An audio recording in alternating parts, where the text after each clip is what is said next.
Eso es tener una vida bien invertida. Comienza a invertir en Transcomer.com. Expertos en inversiones inmobiliarias desde hace más de 20 años. Transcomer. Una vida bien invertida. En un mundo donde el cambio climático y la demanda incremental de recursos son desafíos constantes, buscamos un equilibrio que garantice la supervivencia y un futuro próspero. Costa Rica es parte de ese compromiso. La conciencia ambiental es parte de nuestra identidad. Ostentamos una cultura que equilibra la producción con la preservación del agropaisaje. Para reafirmar esta imagen país en la protección del entorno, existe Planeta Vivo, la marca diferenciadora del sector agroproductivo sostenible de Costa Rica. Un mensaje del Ministerio de Ambiente y Energía y el Programa de las Naciones Unidas para el Desarrollo. Transcomer, puesto de bolsa de comercio, presenta A las 5 siempre con Fernando Francia.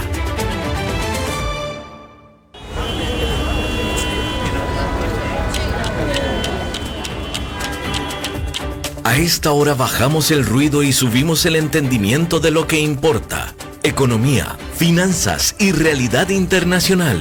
Inicia A las 5 siempre. Con la conducción de Fernando Francia, de lunes a viernes a las 5 de la tarde, aquí por CRC 89.1 Radio. Hola, ¿qué tal? ¿Cómo están? Bienvenidos. Son las 5 en punto de la tarde en San José, hoy martes 9 de diciembre de 2025, y eso quiere decir que usted va a estar al tanto de todo lo que importa en el mundo de la economía y las finanzas, y también de la actualidad internacional. Una tarde soleada, bueno, parcialmente nublada, pero el sol saliendo y diciéndonos que diciembre puede más que las tormentas. Transmitimos desde Costa Rica para todo el mundo por la 89.1 FM de cadena radial costarricense, con repetición a las 10 de la noche. También en streaming nos pueden ver en Facebook Live y en YouTube. La producción, como siempre, a cargo de Mauricio Sandoval desde Colombia, y en controles el talento técnico de David Guerrero y de todo el equipo de 89.1 FM, cadena radial costarricense, que hace que esta y otras señales puedan llegar hasta su casa, su carro, hasta donde usted esté, en el tiempo y en el espacio, decía Alberto.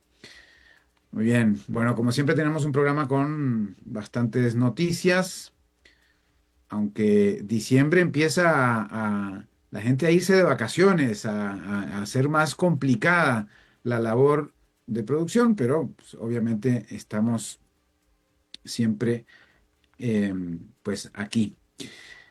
Vamos a conversar también sobre Honduras más tarde a la segunda parte del programa, porque, bueno, cuando hicimos nuestros reportes, hablábamos primero que ganó el Partido Nacional, después dijimos que iba ganando el Partido Liberal, luego que volvía a ganar el Partido Nacional. Bueno, ya parece que se va confirmando que gana el Partido Nacional. Vamos a conversar con un periodista hondureño, Fernando Silva.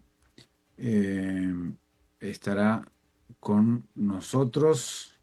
Sí, Fernando Silva, periodista del medio hondureño Contracorriente. Vamos a ver qué nos cuenta desde allá, que ha seguido la noticia, obviamente como hondureño, pero también como periodista.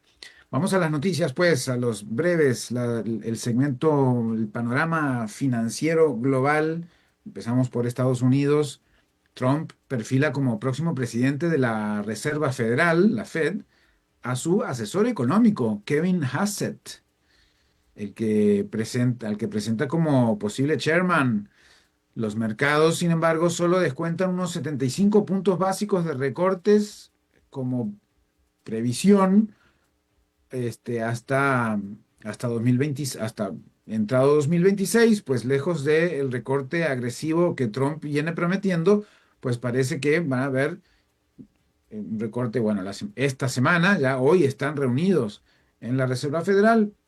Todo indica que recortarán 0,25, posiblemente también bajo la presidencia actual de la Reserva Federal. Bajarán los otros 0,25 y bueno, le quedará al nuevo hacer un recorte más, pero posiblemente no más. Bueno, toda esta información va a estar en pleno desarrollo hoy y mañana, así que vamos a ver si lo analizamos más en profundidad, pero hay que esperar. Bueno, un sondeo también en Estados Unidos de CNBC muestra a los directores financieros optimistas con la economía de Estados Unidos, pese a un mercado laboral más débil y consumidores presionados. El 73% de los CFO, que son los financieros, los jefes financieros de las empresas, ¿verdad? CFO se declara optimista. El 73% de los jefes financieros se declaran optimistas y la mayoría no ve recesión en 2026, aunque espera bolsas más bien laterales sin que el Dow Jones supere con claridad los 50.000 puntos. Mientras tanto, el mercado de private credit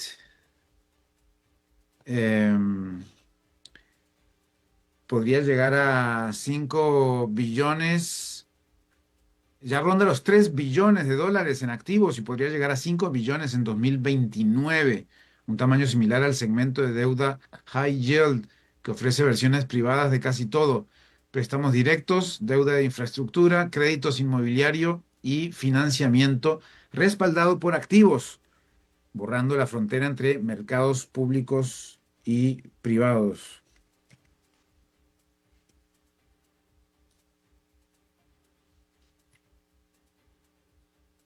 Trump dio luz verde a que Nvidia venda sus chips de inteligencia artificial H200 a clientes aprobados en China, siempre que Estados Unidos se quede con un 25% de esos ingresos. La misma lógica se aplicaría a AMD, a Intel y a otras compañías, reforzando la línea de Washington de usar los semiconductores como herramienta económica y geopolítica sin soltar del todo el control sobre la tecnología. Recuerden que además de los aranceles que establece a diversos países o productos, Trump también pone atención a los chips y a pues esta tecnología especializada en inteligencia artificial, en carros eléctricos, en cuestiones armamentistas y demás. Bueno, siguiendo en Estados Unidos, PepsiCo acordó con el fondo activista Elliott recortar casi 20% de su portafolio de productos y bajar precios en algunas líneas para recuperar crecimiento y margen. La dueña de Cheetos, Tostitos y las bebidas Pepsi, por supuesto, PepsiCo, quiere simplificar la oferta invertir más en marketing y empujar snacks con ingredientes más limpios, como Doritos Protein y versiones sin colorantes ni sabores artificiales. Bueno, así han ido evolucionando. Entonces, PepsiCo, dueña de tantas marcas, ¿no? De snacks, bebidas y demás. Bueno, recuerden que Netflix busca comprar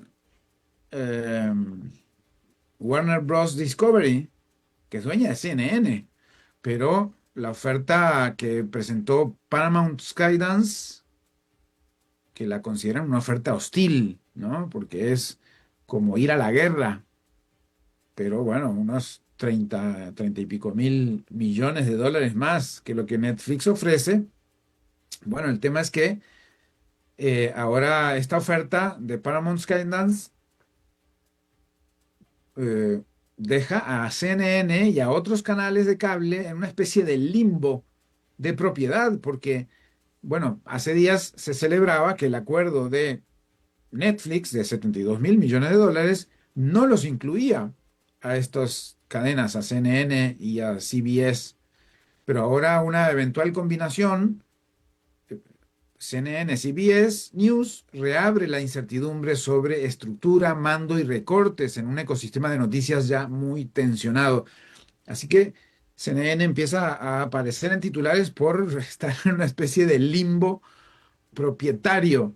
No se sabe de quién es, para dónde va, qué va a hacer CNN en el futuro. Bueno, vamos a ver qué pasa con la compra. Si es Netflix que compra Warner Bros. Discovery o si es Paramount quien los compre. Y ahí pues empieza a descifrarse lo demás. El sindicato de maestros en Estados Unidos, AFT, con cerca de 2 millones de afiliados, pidió frenar el proyecto de Responsible Financial Innovation Act sobre criptomonedas. Advierte que relajar regulaciones abriría la puerta a fraudes que pondrían en riesgo pensiones y fondos de retiro, y critica la idea de permitir que empresas tokenicen sus acciones para escapar al marco regulatorio tradicional. Bueno, ahí el sindicato de maestros, uno de los dos grandes sindicatos de maestros de Estados Unidos, pues pide frenar ese proyecto de ley y vamos a ver en qué termina. Wall Street cerró mixto antes del anuncio de la Reserva Federal que se hará mañana. El Nasdaq subió 0,13%, mientras el Dow Jones cayó 0,38% y el Standard & Poor's 500 retrocedió 0,09%. El mercado entra en modo espera, con el foco en si la Reserva Federal insinúa más recorte de tasa para el 2026 o mantiene un discurso prudente pese a la desaceleración del consumo. Acá está este tema de los equilibrios de la economía, ¿no? Cómo los recortes de tasas podría empujar o retrasar elementos de la economía, y eso es lo que están previendo en la Reserva Federal, que hoy están reunidos, mañana anuncian lo que deban anunciar. Se espera que posiblemente un recorte de tasas de nuevo de 0,25. Vámonos a Asia, porque en Tailandia se advirtió que no aceptarán presiones mediante aranceles para negociar con Camboya y frenar la nueva ola de choques fronterizos.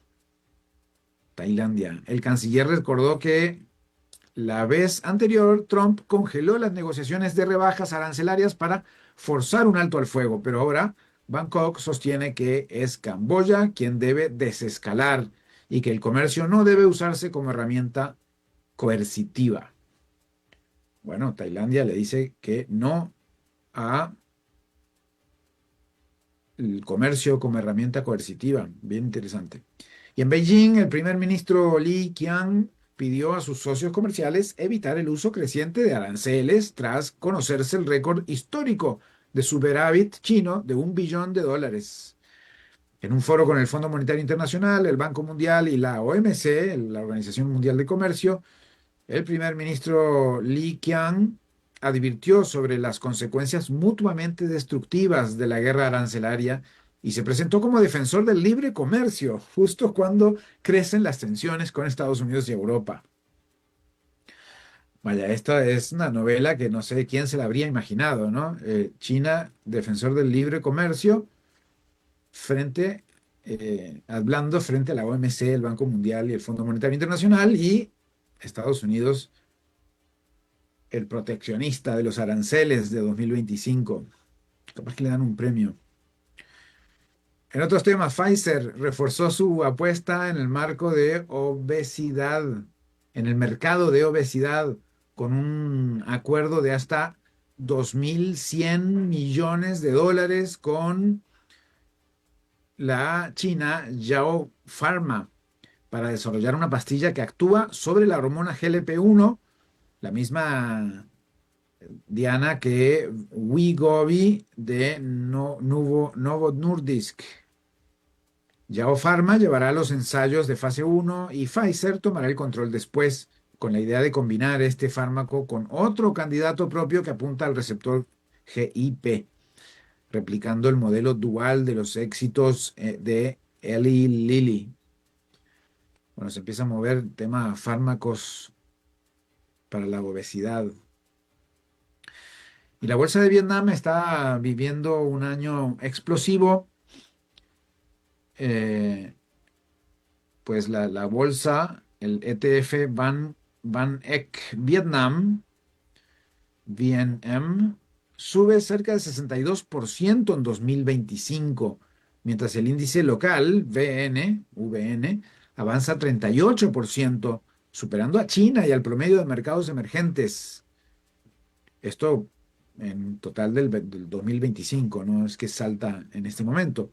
Reformas internas, nuevas cadenas de suministro y acuerdos comerciales han convertido al país en superestrella emergente, a Vietnam, según gestores que ya lo ven como alternativa real al peso de China en las carteras. Imagínense esa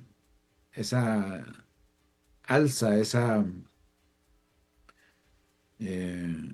pues movimiento que está haciendo Vietnam en los mercados.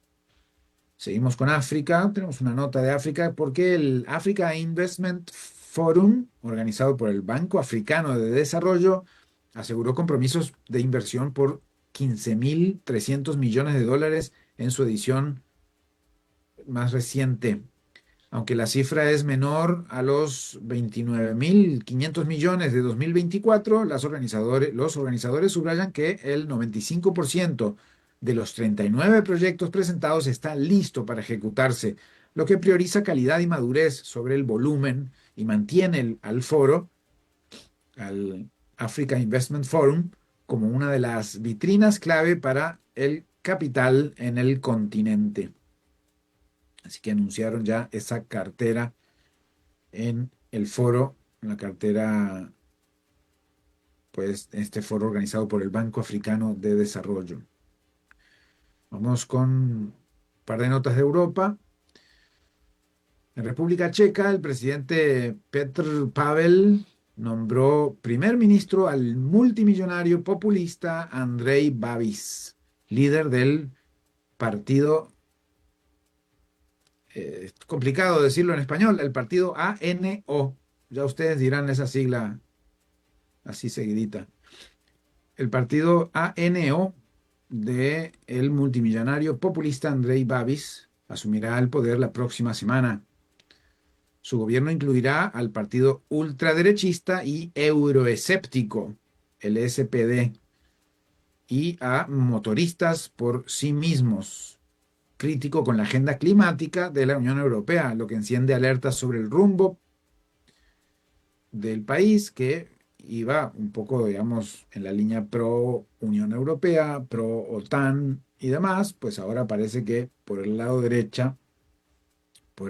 la derecha, estarían como desmarcándose de todo el tema del cambio climático, de la Unión Europea. En fin, vamos a ver qué pasa con República Checa. En Alemania, las exportaciones sorprendieron al alza en octubre, con un avance mensual del 0,1% gracias al comercio dentro de la Unión Europea.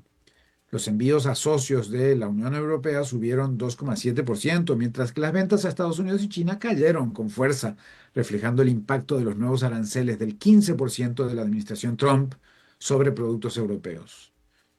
Aún así, pues Alemania al alza en exportaciones, especialmente pues por su comercio interno en la Unión Europea. En Reino Unido, la inflación en supermercados se mantuvo en 4,7% anual en las últimas 4 semanas hasta el 30 de noviembre, según World Panel. Los precios suben más en chocolates y carnes. Vaya usted, qué específico. Y bajan en golosinas de azúcar y productos de papel, mientras las cadenas de retail aumentan las promociones. Más del 31% del gasto en noviembre fue en artículos rebajados, clave para aliviar bolsillos de cara a la cena navideña y las fiestas de fin de año. Así que en Reino Unido están buscando estrategias para, pues, combatir desaceleración o la baja en el consumo de esta temporada alta que no se prevé tan alta. Bueno, y la Bolsa Mexicana de Valores, venimos a América Latina, un par de notitas nos da tiempo, sí, un par de notitas de México. La Bolsa Mexicana de Valores cerró en verde antes de la decisión de la Reserva Federal. El índice Standard Poor's, Bolsa Mexicana de Valores, IPC, subió 0,26% y el otro índice, FTSE, avanzó 0,36%. Fue una sesión de altibajos, pero el apetito por acciones como Genoma Lab ayudó a inclinar la balanza al alza mientras los operadores ajustan posiciones ante la política monetaria de Estados Unidos. Y los certificados de la Tesorería de la Federación Mexicana, llamadas los CETES. Ojo, no confundir con los Zetas. Los CETES, los certificados de tesorería de la Federación Mexicana. Eh, pues, estos certificados registraron rendimientos mixtos en la última subasta antes de la reunión de Banxico, que también coincidentemente se está haciendo bueno, obviamente en México. La tasa de esos certificados a 28 días bajó 0,04 puntos hasta 7,25%, alineada con la tasa de referencia, con 9.000 millones de pesos mexicanos colocados y una demanda 2,2 veces superior a la oferta, señal de que la deuda soberana sigue siendo refugio para inversionistas.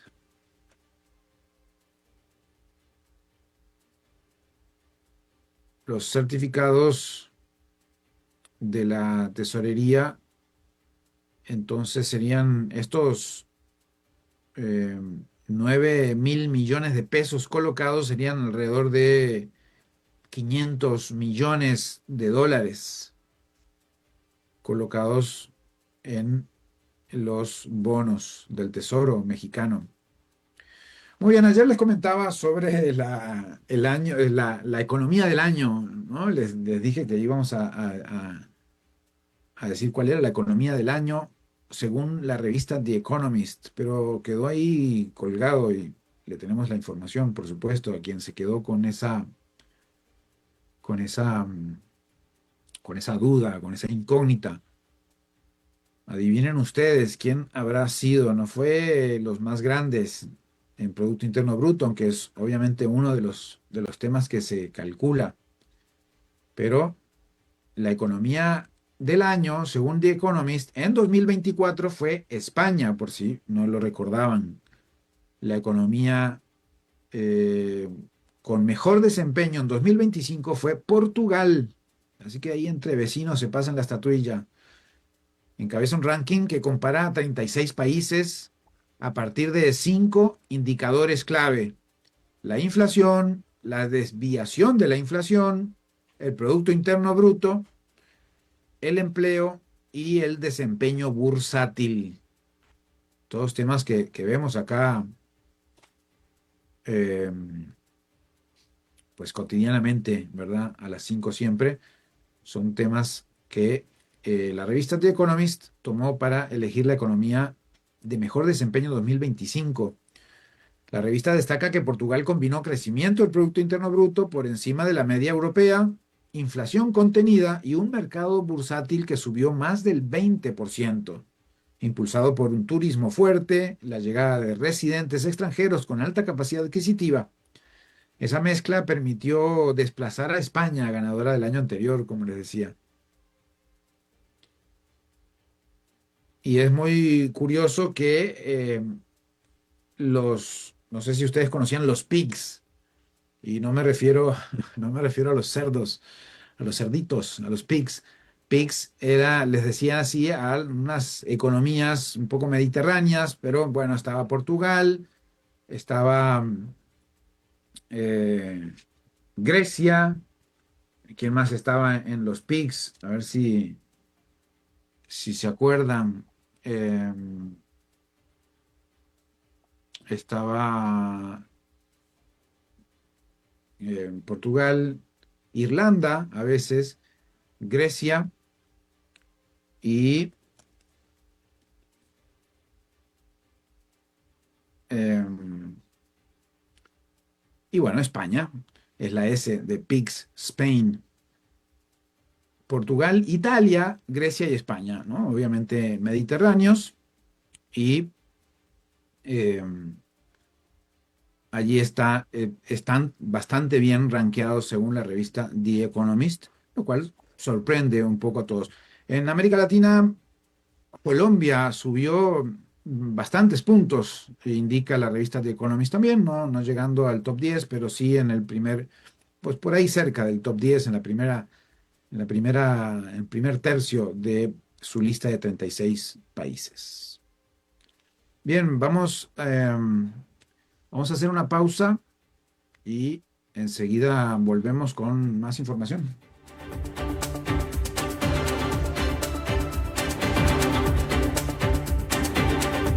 Regresamos a las 5 siempre con Fernando Francia.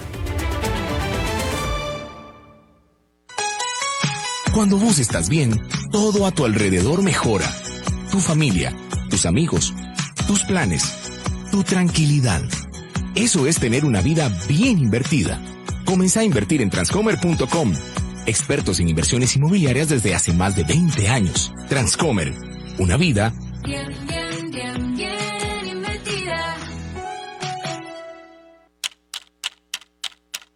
Cuando el reloj marca el cierre de la tarde, aquí abrimos el sentido. Economía, finanzas y realidad internacional. El programa creado por Alberto Padilla en Costa Rica. A las 5 siempre. Te esperamos de lunes a viernes a las 5 de la tarde con la conducción de Fernando Francia. Aquí, por CRC 89.1 Radio. Bueno, continuamos en sintonía y vamos a conversar sobre Honduras, el pues largo proceso de conteo de votos y de todas estas jornadas a partir del domingo 30 de noviembre, en que fue toda la jornada electoral, y para eso está con nosotros Fernando Silva, es periodista, jefe de redacción de Contracorriente, medio de comunicación hondureño, a quien damos la bienvenida. ¿Cómo estás? Pura vida. Hola Fernando, mucho gusto. Gracias por tenernos.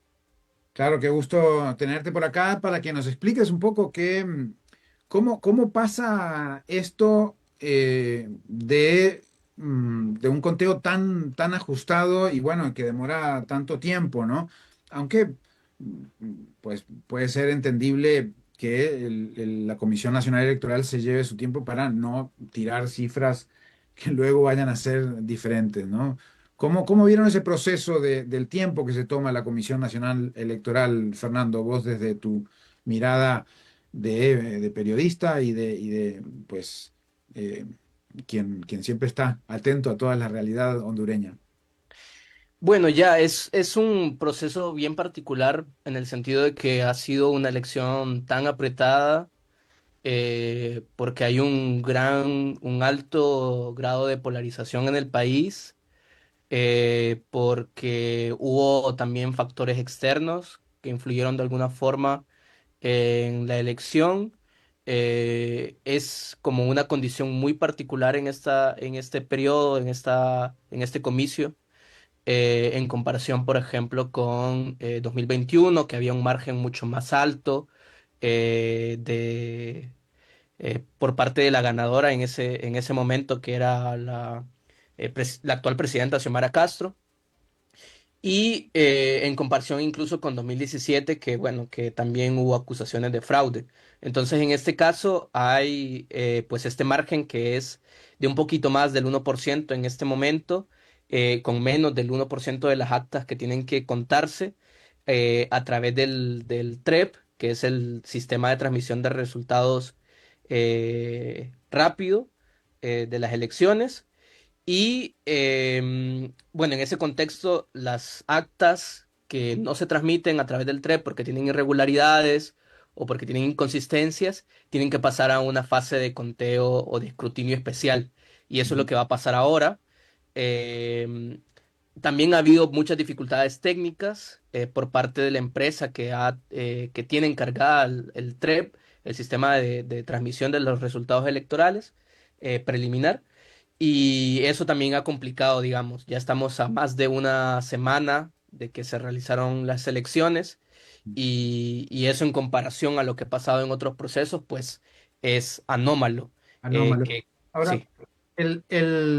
para poner en contexto, el actual gobierno del Partido Libre alcanza alrededor de 19% y Sí. los dos, digamos, partidos tradicionales, pues hasta hace poco podríamos, o no sé si le siguen llamando tradicionales, pero para el Partido Nacional y el Partido Liberal estaban cabeza a cabeza entre 39 y 40 puntos, alternándose uno y uno desde domingo, lunes y martes, hasta que después ya fue proyectando el Partido Nacional, en verdad, con un poco más o cercano al 1%, unos 30 y pico mil votos de diferencia, ¿no? Pero en su momento fue muy poca la diferencia y eso, pues, obviamente complica. ¿Se hace algún conteo manual posterior de los votos o eso no se usa en Honduras? Eso se hace en caso de irregularidades, como te comentaba, de inconsistencias en las actas, y es lo que va a pasar ahora. Hay alrededor de 2.700 actas, que son aproximadamente 500.000 votos, más de 500.000 votos, que van a pasar a una fase de escrutinio especial en el que se va a revisar las actas, en las que es posible que ese proceso lleve también a las actas que tengan serias inconsistencias, también a un proceso de conteo de apertura de las urnas y de votos a nivel individual, pero son alrededor de 2.700 actas las que llevarían a ese proceso. No habría un conteo de las 19.000 actas, que son los más de 3 millones de votos que se hicieron en estas elecciones, sino que serían esas en específico las que irían a un proceso de conteo o de escrutinio especial.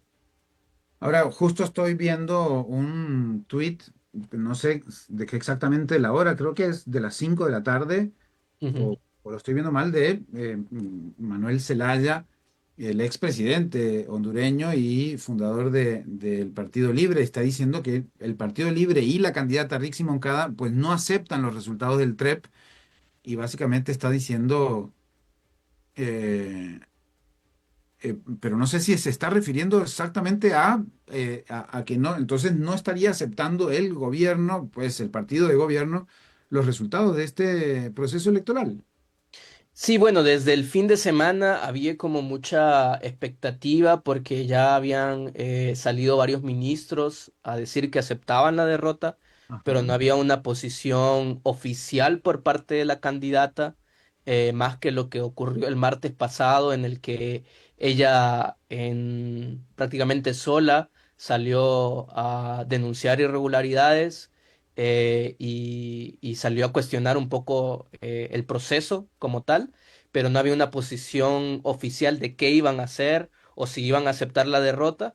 Y este domingo hubo una reunión y luego el lunes hubo una comparecencia oficial, el domingo por la noche, perdón, en la que la candidata y autoridades del partido y militantes de alto rango del partido salieron a decir que no aceptarían el proceso y que pedirían una nulidad total del proceso. Así que eso también está allí sobre la mesa, esa presión por parte del oficialismo, en la que incluso se ha instalado la narrativa de que por parte de ellos está intentando instalarse la narrativa de que continúen en el poder mientras se realizan unas nuevas elecciones, y han presentado denuncias ante el Ministerio Público.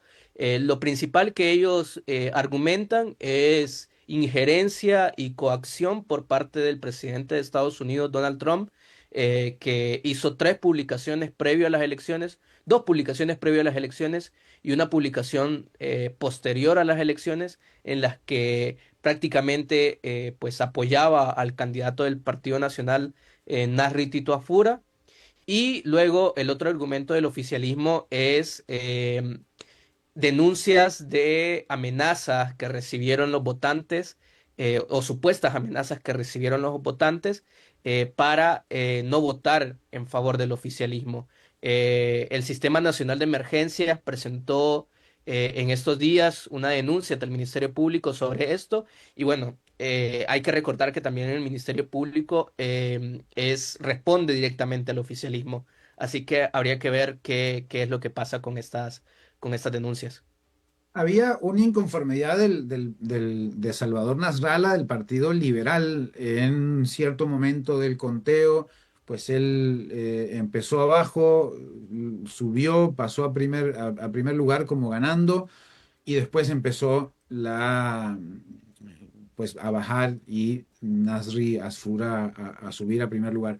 Eh, ¿Cómo se baraja que haya una especie de fuego cruzado, digamos, de derecha e izquierda hacia un sistema electoral que además había tenido bastantes complicaciones en 2017, un poco como comentaste, cuando la reelección de Juan Orlando Hernández, ahora detenido, bueno, y liberado en Estados Unidos, pero básicamente procesado, eh, y se había armado buenas manifestaciones y buenas protestas en aquel momento importantes que habían paralizado el país. ¿Se ve hoy algo que pueda ir en ese tono, o el número obtenido finalmente de ese 19% podría dejar un poquito más apaciguados, más allá de los dirigentes, a los militantes, que finalmente son los que ponen el cuerpo en la calle, ¿no? Claro, bueno, por parte del oficialismo sí hay llamados para poder hacer, incluso para este 13 de diciembre, hay llamados para hacer protestas y plantones, pero no hay un nivel de organización demasiado claro que nos haga saber si realmente las bases del partido van a atender esos llamados, sobre todo porque también dentro de la misma base hubo un voto de castigo hacia el oficialismo. En la misma base está pues denunciando a sus propios dirigentes por haber soltado de la mano pues a la gente que había votado por ellos. Entonces no hay como una claridad por parte de ese lado. Del otro lado, por parte del Partido Liberal, el presidenciable Salvador Narrala está comenzando a decir, bueno, ¿será que vamos a llamar a las calles, a nuestra militancia? Pero hay que recordar que el votante de Salvador Narrala fue mucho un votante independiente, no un votante que era estrictamente del Partido Liberal. Salvador Narrala, en los tres procesos electorales en los que ha participado, eh, no ha tenido una base, ha sido un candidato que ha respondido a un voto independiente. Y eso creo que va pues a condicionar muchas cosas. Y esta tarde incluso el presidente del Partido Liberal pues salió a decir que tenía que demostrarse esos fallos o ese fraude que el mismo Salvador Narrala, el candidato de su partido, está denunciando, y que si no se demuestra ese fraude, entonces que ellos iban a acatar pues los resultados de forma democrática. Entonces hay incluso una división interna dentro del Partido Liberal sobre cómo se va a responder a esto. Salvador Nasralla, además, que fue candidato en tres ocasiones con tres partidos distintos, ¿no? El primero el Sí, anticorrupción, luego por el propio Partido Libre, o digamos sí, sí, cercano, y dio la adhesión a Xiomara sí, Castro en 2021. sí. De hecho son cuatro procesos, porque es 2013 con el Partido Anticorrupción, 2017 en el que él fue la cabeza de la alianza, mientras era parte del Partido Salvador de Honduras. Luego 2021 él depone sus aspiraciones y le da paso a Xiomara Castro y gana la elección, aunque él, por supuesto, lleva pues esa cantidad de votantes importante para que puedan ganar la elección.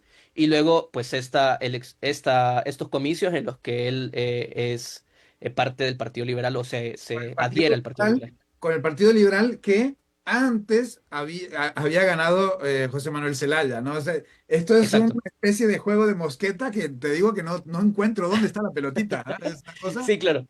Sí, claro, es complejo y justamente por eso también se hace la alusión, el presidente Trump hace la alusión de esta cercanía que supuestamente podría tener Ujú. Nasrallah con el oficialismo, aunque bueno, Nasrallah renunció eh, él era designado presidencial en este gobierno y él renunció más o menos a la altura de los 2 años de gobierno.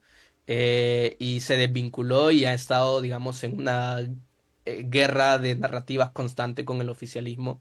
Y bueno, ahí es este candidato que todavía se presenta como un outsider, pero que realmente ha sido parte de la vida política de Honduras desde hace más de 10 años, 12 años. Sí, sí, sí, ya, el outsider no da para más de tres elecciones, ¿no? Me No, parece no, no. que no para Sí, más de una en realidad, pero bueno, sí, dos claro. te la dejo pasar, pero tres. Sí, sí, sí.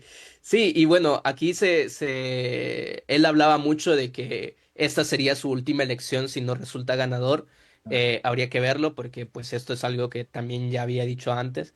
Y bueno, es un porcentaje y quedan 500.000 votos en el aire y eso pues, según lo informado por el CNE, tomaría alrededor de media semana el poder llegar a saber cuál es el resultado finalmente de esas actas que van al conteo especial.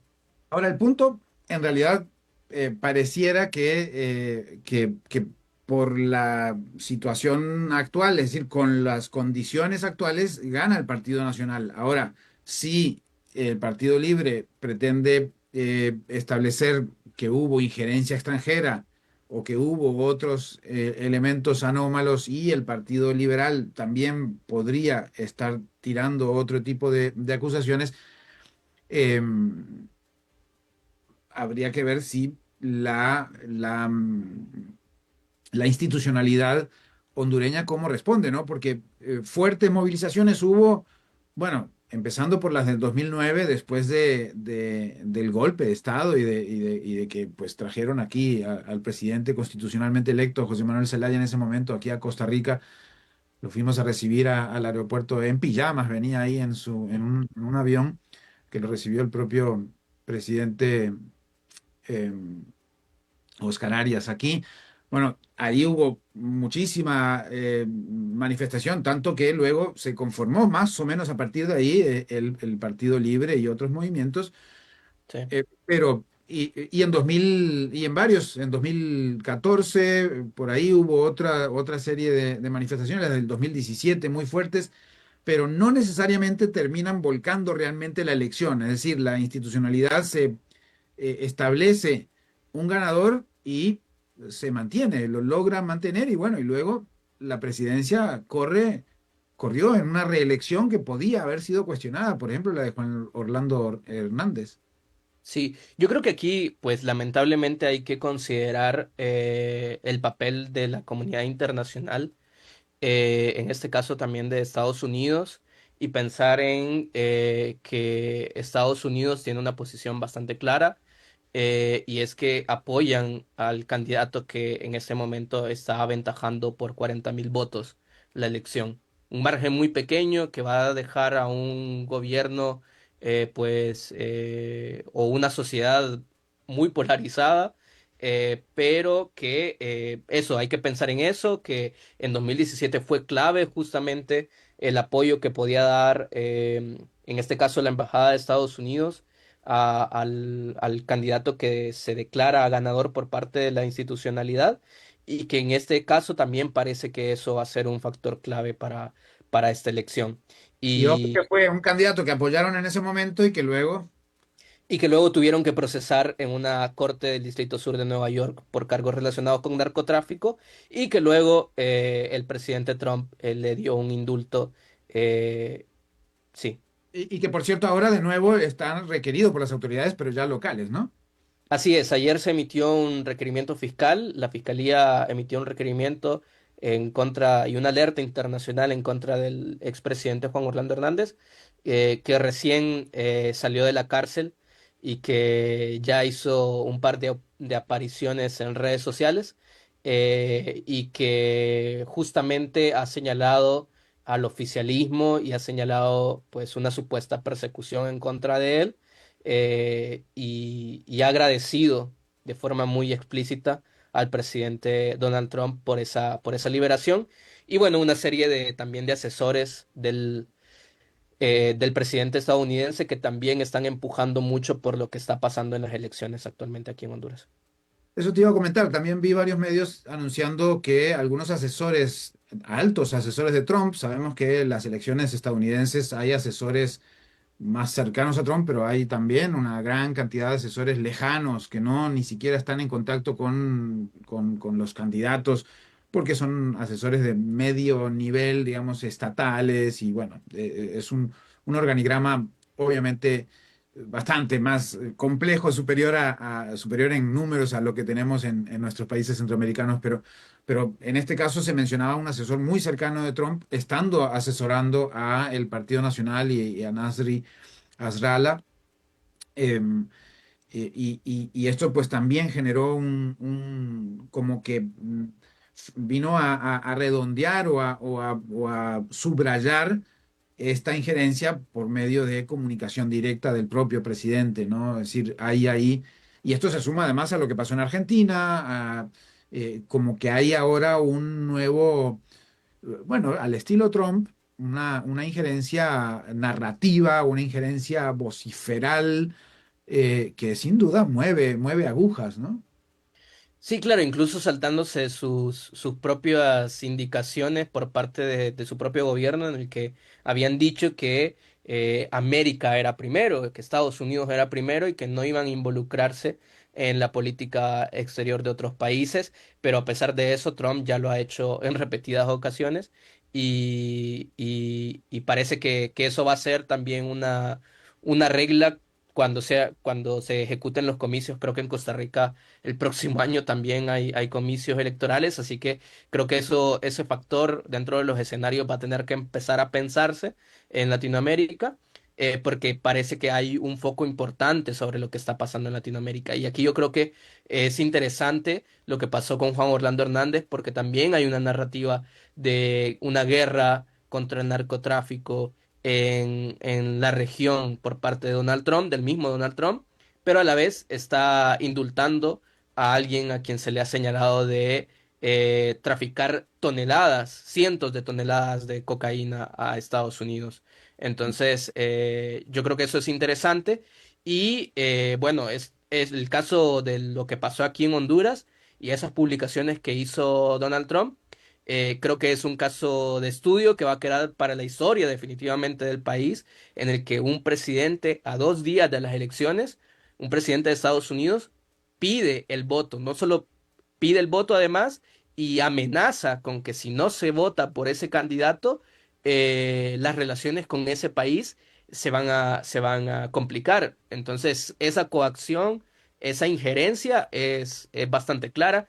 Y obviamente es un recurso que usa el oficialismo para poder, en este caso, pedir una nulidad de las elecciones, que bueno, nosotros en nuestra labor periodística también hemos consultado a las consejeras, en este caso del CNE, y se ve muy difícil que eso llegue a pasar, pero podría empujarse, digamos, si de alguna forma el oficialismo logra convencer narrativamente a sus bases de que esto puede ganarse en las calles.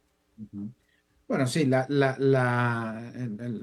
las opciones no parecieran las más cercanas a que por un tuit de un presidente extranjero se pueda anular una elección nacional, aunque sin duda termina siendo injerencia, pero está difícil jurídicamente sostener una nulidad absoluta de unos comicios, ¿no?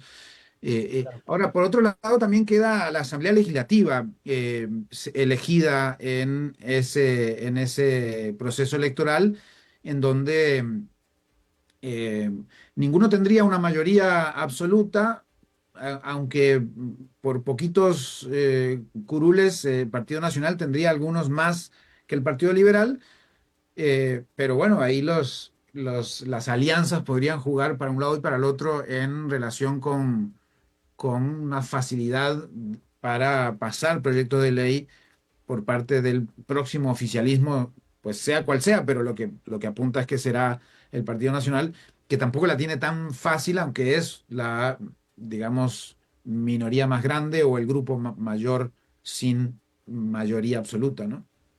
Sí, claro, y yo creo que ahí eso va a ser interesante porque Honduras viene de un bipartidismo muy duro hasta 2009. Luego empieza con el tripartidismo y con esa fuerza que fue creciendo por parte del Partido Libertad y Refundación, el actual oficialismo.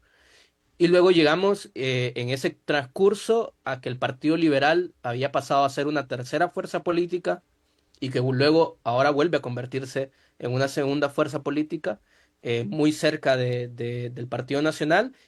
Queda a ver qué pasa con con este conteo especial. Puede ser que ahí haya una vuelta y que el Salvador Narrala finalmente se quede con la elección. Pero el escenario del Congreso va a ser muy similar según lo que vos decís, justamente lo que vos decís, va a ser eso, un Congreso dividido entre el Partido Nacional, Partido Liberal y allí el Partido Libre de la candidata oficialista Ritzy Moncada y de la familia Zelaya, ahí va a tener que jugar con las negociaciones y va a tener que jugar para saber cómo queda también la directiva del Congreso y allí va a haber mucho juego de poderes y muchas alianzas que van a ir cambiando con el tiempo, con el pasar de los Claro. meses, de los años y con lo que se vaya acordando también. Aquí hay que recordar que mucho de lo que se juega son temas de impunidad, de persecución fiscal, de a quién perseguimos en la fiscalía, a quién persigue y a quién no. La fiscalía va a seguir, en teoría, funcionando con el fiscal que eligió el actual oficialismo. Entonces creo que ahí mucho de eso se va a jugar. Y también ya han anunciado tanto el Partido Liberal como el Partido Nacional en el subtexto, digamos, que se buscaría un juicio político en contra del actual fiscal. Entonces allí van a haber muchas cartas que jugarse en el Congreso Nacional y allí va a ser clave de qué lado se ponga el Partido Libertad y Refundación, que en primera instancia se imagina que puede ser más del lado del Partido Liberal, pero que en la práctica pues muchas cosas pueden pasar y no sería raro que el Partido Nacional y el Partido Libre también logren llegar a acuerdos para poder garantizarse cuotas de impunidad. Para ir cerrando, Fernando, estamos hablando con Fernando Silva, periodista hondureño del medio Contracorriente, y el 1% que queda de escrutar no es realmente el tema ahora, porque ya con eso no alcanza para dar vuelta a un resultado que va posicionando al Partido Nacional como el ganador, a Nasri Nasrallah. Eh, pero las posibles inconsistencias en algunas de las actas va a generar un nuevo conteo que ahí estarían en juego ya un monto de votos que sí podrían dar vuelta a un resultado cuando el margen está en estrecho, ¿verdad? Es así lo que te entiendo para resumir. Sí, lo que queda por contar es menos del 1% son 19.000 actas en total, más de 19.700 actas en total. Lo que se ha contado hasta el momento son 16.000 y un poco más de 16.000. Lo que queda o lo que ya se identificó en actas con inconsistencias son 2.700 actas y eso es lo que va al proceso de escrutinio especial, que son alrededor de 500.000, más de 500.000 votos. Es una cantidad interesante de votos en la que muchas cosas pueden cambiar. Entonces, por ahí creo que vamos a tener que estar atentos y ver si realmente la tendencia que se sigue, pues esa tendencia no va a cambiar. Ahí el Partido Nacional y el Partido Liberal hasta el final van a ser los que van a competir por la elección y allí habrá que ver de dónde quedan más o de qué regiones del país hay más inconsistencias. Si hay más inconsistencias del lado del norte del país, es posible que Salvador Narrala logre remontar la elección. Si hay más inconsistencias del lado del interior del país, donde el Partido Nacional tiene una cantidad de votantes mucho más dura, mucho más grande, pues los resultados que tenemos hasta el momento en los que el Partido Nacional, el candidato Nasri Afura, lidera la elección, pues se van a mantener, pero allí es un poco incierto y habrá que ver, y la idea de esto es que la observación internacional, que los medios de comunicación y que los mismos partidos políticos puedan estar fiscalizando el proceso para garantizar que el resultado final, un resultado que va a ser seguramente histórico porque no se ha visto esto en ningún comicio electoral, una elección tan apretada, pues que esos resultados sean legítimos y que sean realmente la voluntad popular de lo que se eligió el 30 de noviembre. Muy bien, muchas gracias, Fernando. Pues yo esperaba que vinieras a aclararnos toda la situación y pues vamos a tener que conversar, bueno, ya quizás el año que viene, porque realmente todavía nada está claro. El Partido Libre posiblemente en las calles, el Partido Liberal no se sabe si va a impugnar también una elección. Los 500.000 votos son más del 15%, Sí. que es mucho como para ser pequeñas inconsistencias que no cambien un resultado, 15%. Y bueno, por ahora Tito Nasri, Tito Asfura ganando y Salvador Nasralla en segundo lugar. Bueno, quedamos más o menos como cuando empezamos, pero con mucha más información. Muchas gracias, Fernando. Un gusto, Fernando. Bien, mi tocayo, Fernando Silva, desde Honduras, obviamente, y del medio Contracorriente, que nos explicaba un poco todo este proceso electoral en Honduras. Y con esto, amigos, llegamos al final. Gracias por una tarde más que compartimos y en que nos informamos de cómo está el mundo en temas económicos, financieros, pero también geopolíticos. Producción de Mauricio Sandoval desde Bogotá, David Guerrero en Controles RC 891 Radio. Me despido y nos vemos en 23 horas. A las 5 siempre con Fernando Francia fue presentado